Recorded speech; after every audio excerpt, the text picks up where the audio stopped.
مرکزِ اہل سنت ہے تو یہ تیری مرکزیت سلامت رہے، یہ تیری مرکزیت سلامت رہے، مسلک اعلیٰ حضرت سلامت رہے، مسلک اعلیٰ حضرت سلامت رہے۔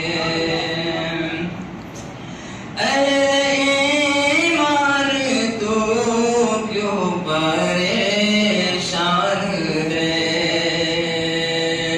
رہبر کو تیری کنز ایمان ہے۔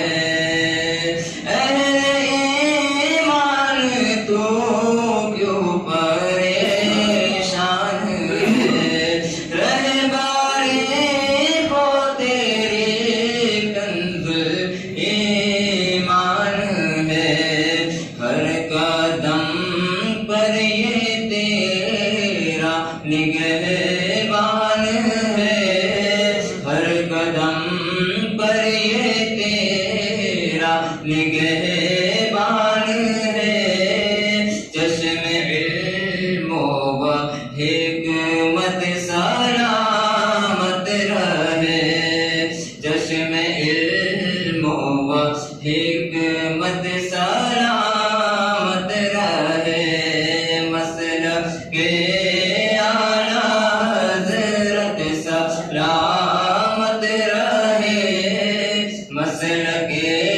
اعلیٰ حضرت سلامت رہے۔ لاکھ جلتے رہے دشمنان رضا، کم نہ ہوں گے کبھی مدحان رضا، لاکھ جلتے رہے دشمنان رضا، کم نہ ہوں گے کبھی مدحان رضا، کہہ رہے سبھی عاشقان رضا، کہہ رہے سبھی عاشقان رضا، فیض احمد رضا تا قیامت رہے، فیض احمد رضا تا قیامت رہے، مسلک اعلیٰ حضرت سلامت رہے، مسلک اعلیٰ حضرت سلامت رہے۔ تو اعلیٰ حضرت کے جو پیر و مرشد تھے نا،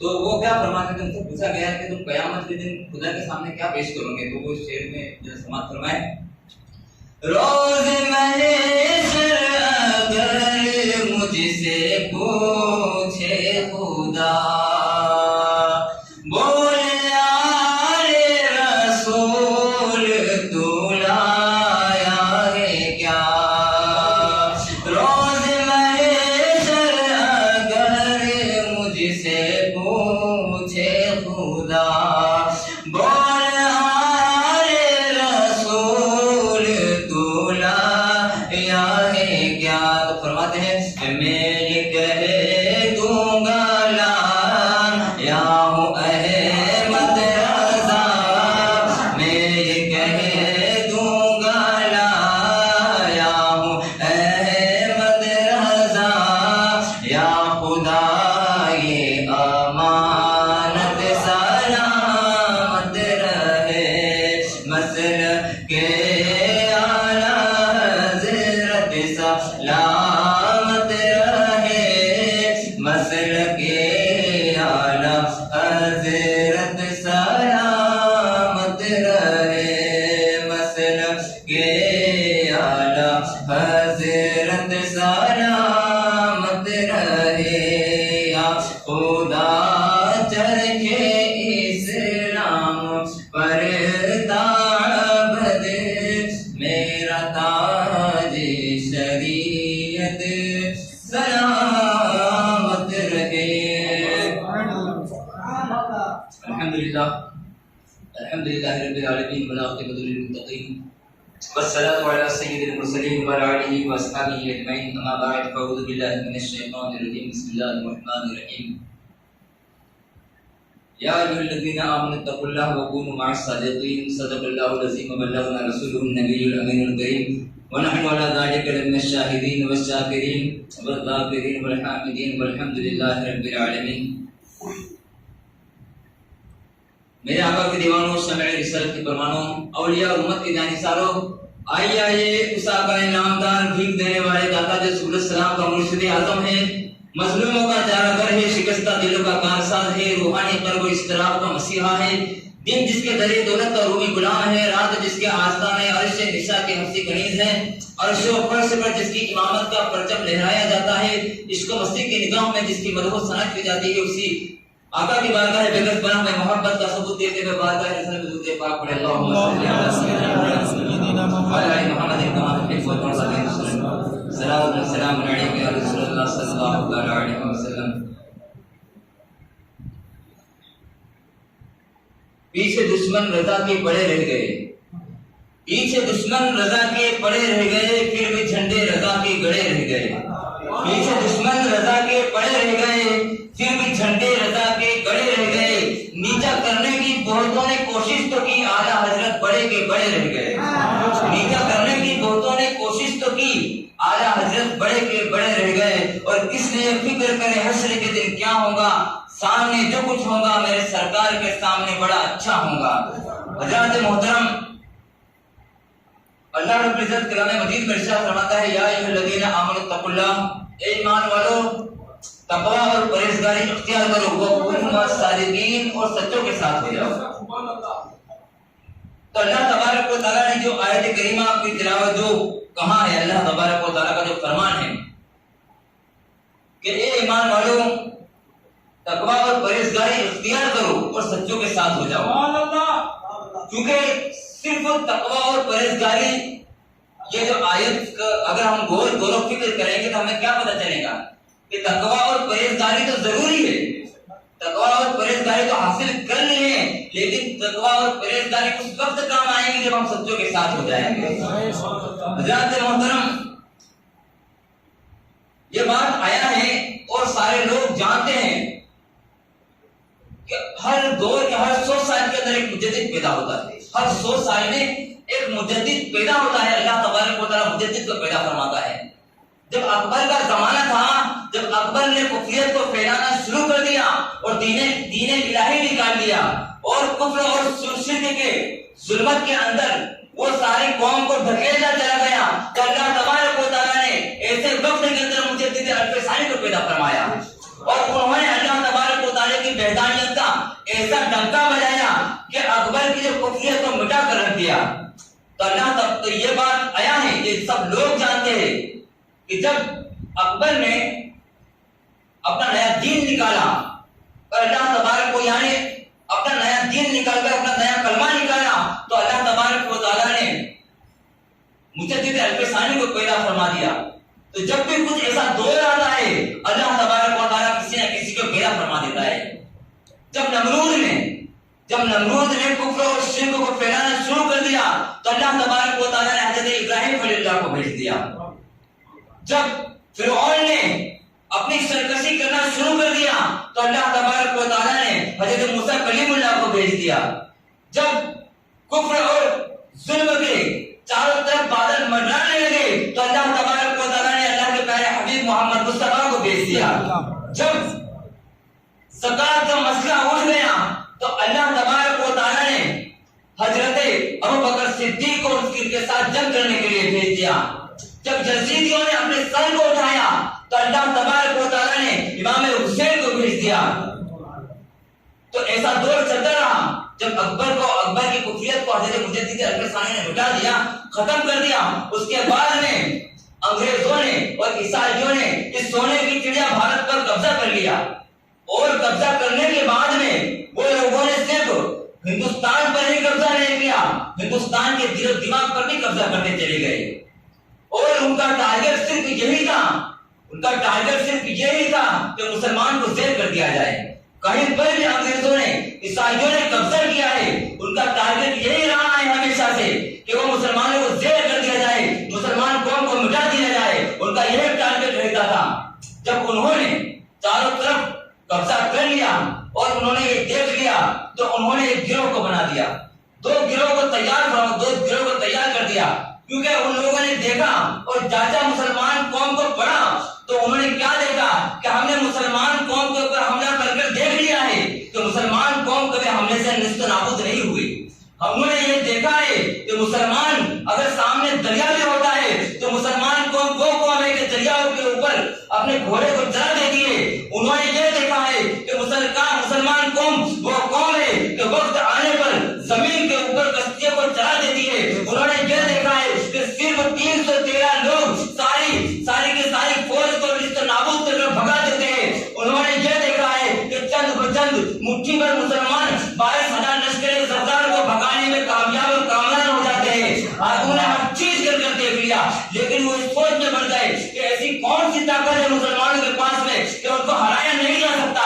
وہ کون سی طاقت رکھتے ہیں مسلمان کہ جو مرنے مٹنے کو تیار رہتے ہیں۔ مسلمان وہ قوم ہے کہ جو اپنے مرنے کو، اپنے آپ کو مارنے کو حیات جاویدانی سمجھتے ہیں۔ ایسی کون سی طاقت ہے، ایسی کون سی طاقت ہے؟ تو انہوں نے جب جانچا، مسلمان قوم کو پڑھا اور دیکھا تو انہیں ایک بات سمجھ میں آ گئی کہ مسلمانوں کے پاس اگر کوئی طاقت ہے، تو اس کے رسول اللہ ہے۔ جب تک مسلمانوں کے پاس میں رسول پاک کا عشق رہے گا، مسلمان قوم کو کوئی نیست و نابود نہیں کر سکے گا۔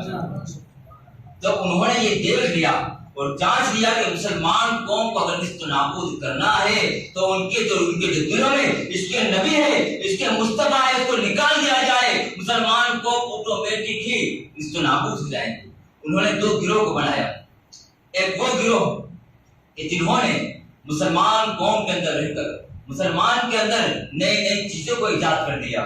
مسلمان وہ قوم تھی جو اسلامی لباس پہنا کرتے تھے، ان سے اسلامی لباس کو اتروا دیا، اور انگریزوں کے جو انگریز لوگ جو لباس پہنتے تھے وہ مسلمانوں کو پہنا دیے۔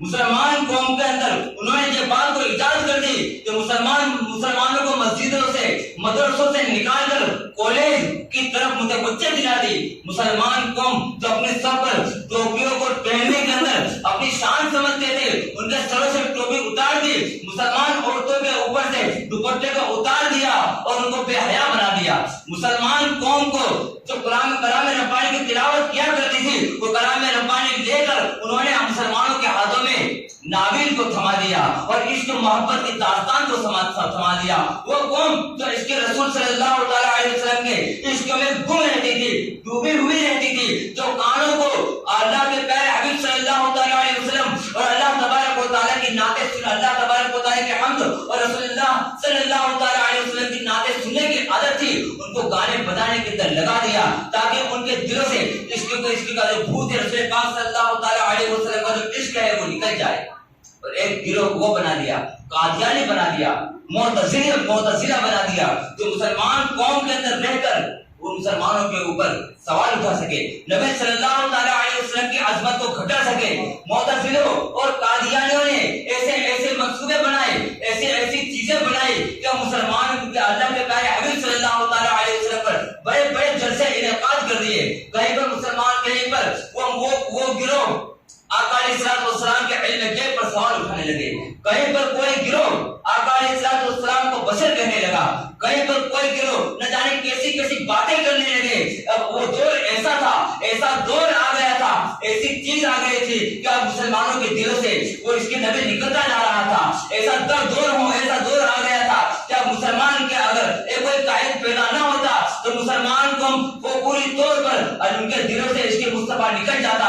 ایسے وقت میں ضرورت تھی ایسے قائد کی کہ جو انہیں راستہ دکھائے، ایسے قائد کی جیسے رہنما کی جو انہیں راستہ دکھائے۔ ایسے وقت میں اللہ تبارک و تعالیٰ نے اللہ اعلیٰ حضرت عظیم البرکت الشاہ امام احمد رضا خان کو بریلی کے موصولی محلے کے اندر ہجری سن 1272 کے اندر 10 سوال کے دن پیدا فرما دیا. اور جب اعلیٰ حضرت کی جب پیدائش ہوئی، جب اعلیٰ حضرت جب پیدا ہوئے تو آپ کا یہ ماحول ایسا معمول بن گیا تھا کہ آپ کی عمر صرف 4 سال کی تھی. 4 سال میں پورا کلام ربانی کو آپ نے ناظرہ مکمل کر لیا تھا. جب آپ کی عمر 6 سال کی ہوئی تو بڑے بڑے علماء دین، مشائخین اور بڑے بڑے ذوی احترام علماء کے سامنے بھرے اجتماع کے اندر اعلیٰ حضرت نے 6 سال کی عمر میں 3.5 گھنٹے تک عید میلاد النبی پر تقریر کر کے سارے لوگوں کو حیرت میں ڈال دیا. جب آپ کی عمر 13 سال 10 دن اور 4 گھنٹے کی ہوئی تو اعلیٰ حضرت نے تمام علوم سے فراغت حاصل کر لی اور اسی دن پہلا فتویٰ دے دیا. اعلیٰ حضرت کوئی فرد واحد کا نام نہیں ہے، اعلیٰ حضرت ایک عظیم شخصیت کا نام ہے. اعلیٰ حضرت وہ ایک فکر کا نام ہے.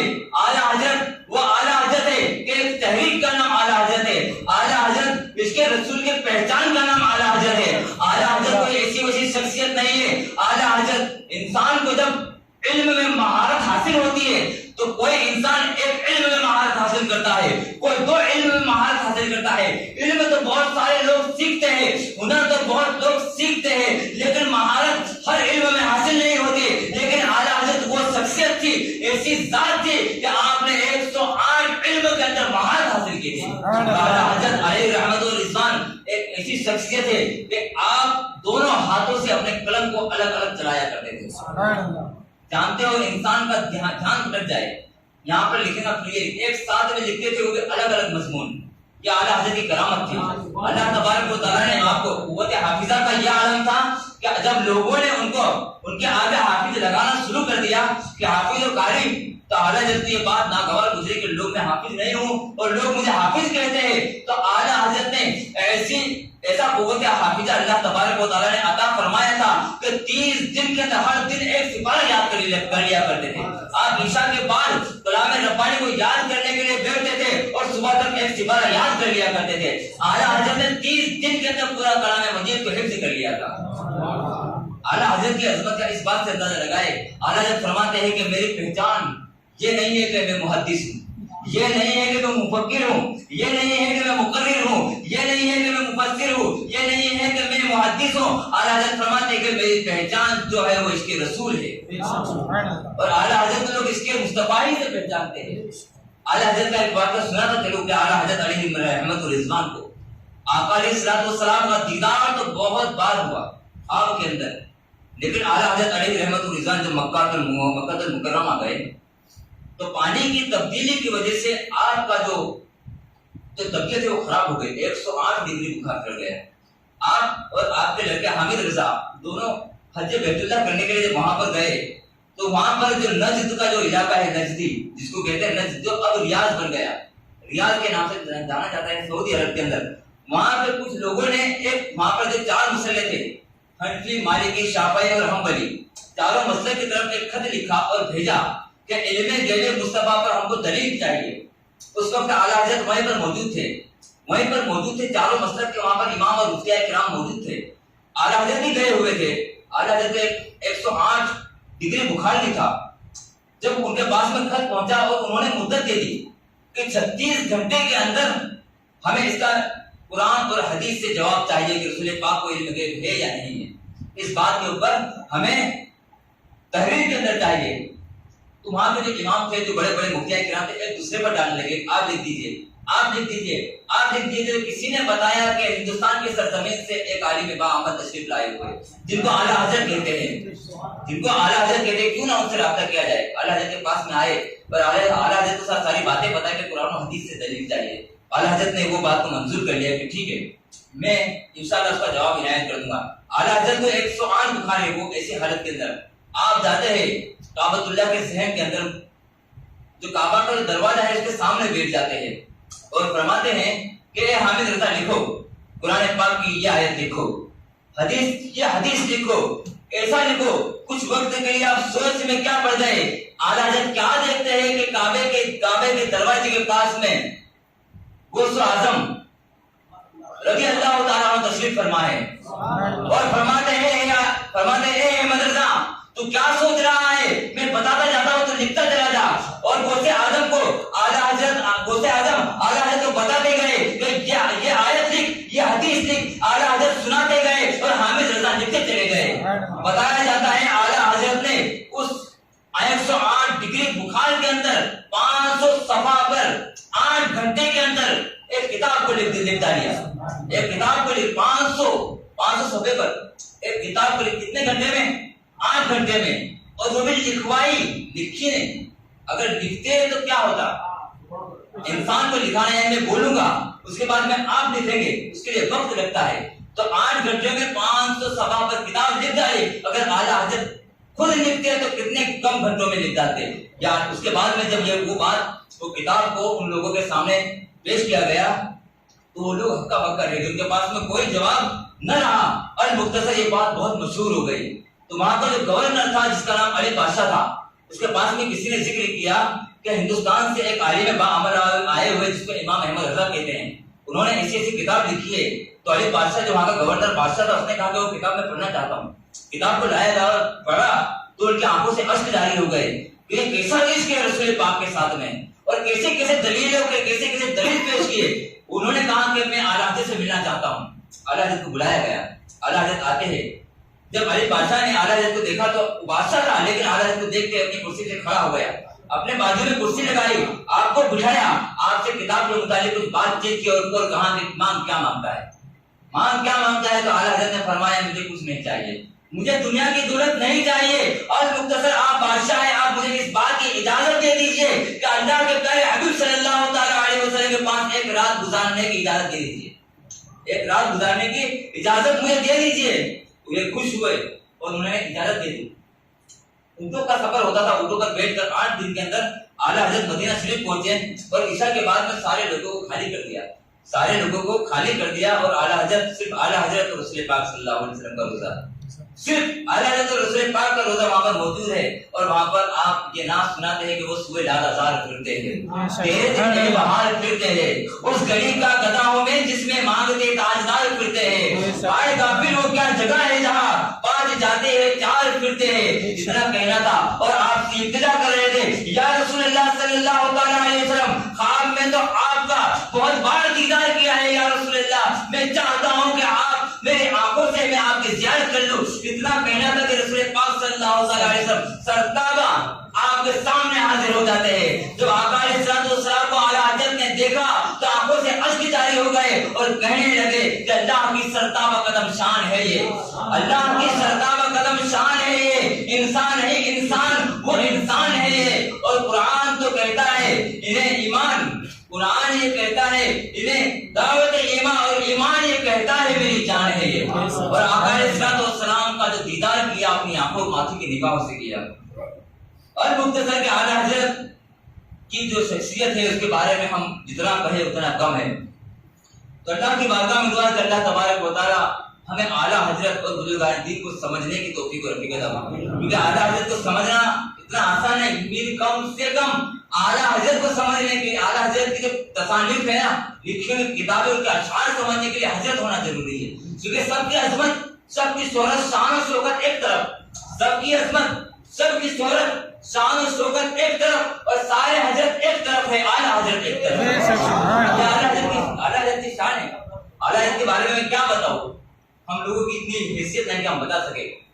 تو اللہ کی بارگاہ میں دعا ہے کہ اللہ تبارک و تعالیٰ ان کا جو سایہ ہے ہمارے سروں پر سایہ فکر عطا فرمائے، اور ان کے توسل سے مولا